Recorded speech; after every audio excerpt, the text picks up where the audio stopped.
He didn't know her name. He didn't know her story.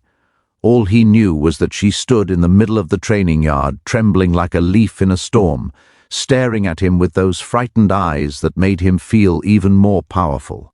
And in that moment, General Marcus Hale decided she was weak, so weak that she wasn't worth his breath, so weak he could crush her spirit with a single gesture.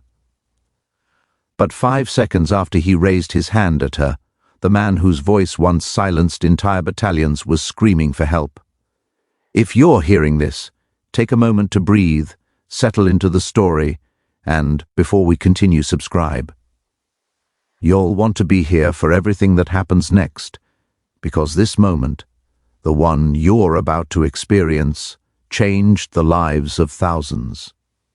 It begins with a girl, shaking from cold and fear, and a general who believed he was untouchable. The wind tore through the base that morning, carrying with it the metallic echo of distant gunfire from the live fire range. Recruits marched, trucks rumbled, whistles sliced through the air, but in the center of the gravel courtyard, silence spread like an invisible wave. Soldiers froze, turning their heads to watch what most of them already knew would become the day's spectacle. When the general walked with purpose, shoulders stiff, uniform immaculate, boots carving deep into the earth, something terrible always followed. The girl stood alone, 22 at most, hair tied messily, uniform too big for her frame, boots unlaced because she hadn't yet completed her orientation. She had arrived only yesterday, delivered by bus with the new recruits. Most had whispered that she wouldn't last a week. Some had even said she shouldn't have come at all. They saw frailty in her, shyness, softness. They had convinced themselves she didn't belong here.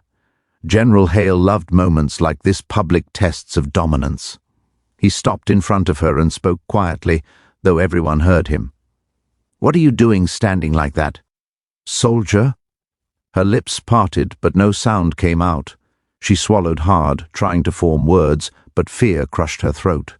"I am waiting for instructions, sir," she managed, her voice barely audible. The general leaned closer. "You speak as if you're apologizing for existing. Stand straight." She tried. Her shoulders shook. She raised her chin only slightly. "That's pathetic," the general said. "You think you can survive here? You think the world will spare someone like you? You'll get people killed with that weakness." A few soldiers exchanged glances. They knew what was coming.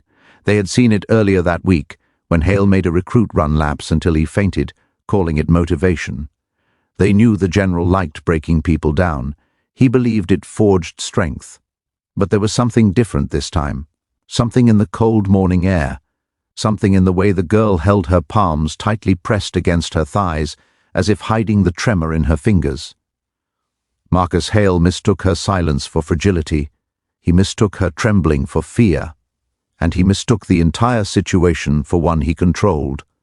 He stepped closer, lifting his arm, not striking her but making the gesture, forceful and humiliating, meant to intimidate, to shame, to show every watching soldier that even the slightest resistance would be crushed instantly. His hand hovered only inches from her shoulder when something behind him cracked. A snap, sharp and sudden, like a cable under tension giving way. At first, everyone thought it was the sound of his sleeve tightening, but then his body jerked, his leg folded under him, his breath caught in his throat, and the color drained from his face. The general staggered forward, collapsing onto the gravel with a heavy thud. The entire yard froze. Even the wind seemed to stop. He clutched his chest, eyes widening in shock. Help me," he choked out, voice thin and desperate. For the first time in his career, Marcus Hale, feared, respected, untouchable, was utterly helpless. But the girl he had tried to break did not move away. She did not scream or panic. Instead, she stepped forward, her trembling replaced by a strange steadiness. Her eyes sharpened with something none of the soldiers expected to see in someone they thought was weak: confidence. She knelt beside him and touched the side of his neck with 2 fingers, counting his pulse. It was rapid and irregular. She pressed lightly against his sternum, then looked up at the stunned soldiers. "He needs medical assistance, now." No one reacted at first. They just stared, unsure whether they'd heard her correctly. The girl raised her voice, stronger this time. "I said now. Chest pain, labored breathing, possible cardiac event. Move!" The training yard snapped, out of its paralysis. 2 soldiers sprinted toward the medical building while others grabbed the emergency stretcher. But only one person kept complete control of the moment, the girl. The general's breath rasped as she spoke to him calmly. "Don't talk. Focus on breathing. Slow, in through the nose, out through the mouth." He stared up at her, bewildered. How do you—" "I'm a med student," she said, eyes locked onto his. "I was drafted before finishing my certification." She pressed 2 fingers to his wrist again, checking the irregular rhythm. "You have a condition, don't you?" His jaw tightened in pain, but he managed a nod. "Then stop fighting it. Stay awake. Look at me." He did. And for the first time, the general saw something he had been blind to. She wasn't weak at all. She had been terrified, yes, uncertain, overwhelmed. But weakness wasn't fear. Weakness was cruelty masquerading as strength. And she was stronger than anyone he had ever tried to break. The med team arrived within minutes. They placed him carefully on the stretcher. As they lifted him, the general reached out, gripping the girl's wrist with surprising force. "Don't leave," he whispered. "I'm coming," she said. Inside the infirmary, machines beeped. Nurses rushed in and— out! The base doctor examined him while the girl stood quietly near the wall, hands clasped behind her back. She didn't interrupt, didn't boast, didn't look for praise. When the doctor stepped out, he motioned her to follow.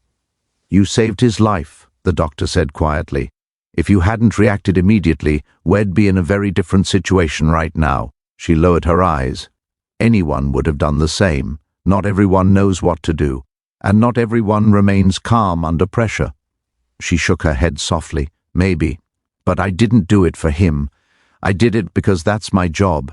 Helping people, even people who don't see me as anything." The doctor studied her face, then nodded. "You'll make an extraordinary soldier." The hours passed. Evening settled across the base, draping everything in a soft, reddish glow. When the general finally regained stable consciousness, he asked for her. She entered quietly. The room smelled of antiseptic and machine oil. Marcus Hale lay propped against a pillow, his uniform removed, his chest bandaged, his expression humbled beyond recognition. He looked up at her, and for the first time since she arrived, he seemed unsure of himself. "I need to speak," he said. She approached cautiously, stopping beside his bed. "I misjudged you," he said, voice strained but sincere. "I saw fear and thought it meant weakness. I thought breaking you would make you stronger." She remained silent, letting him continue. "But you were stronger than me today.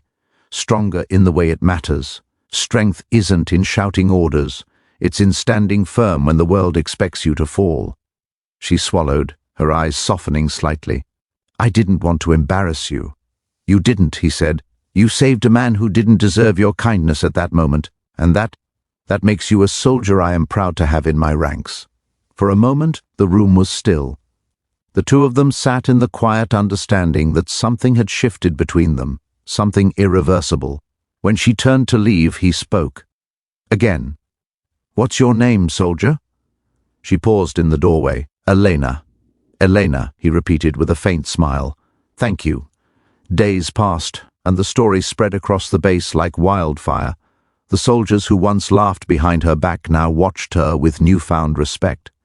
No longer did anyone whisper that she didn't belong.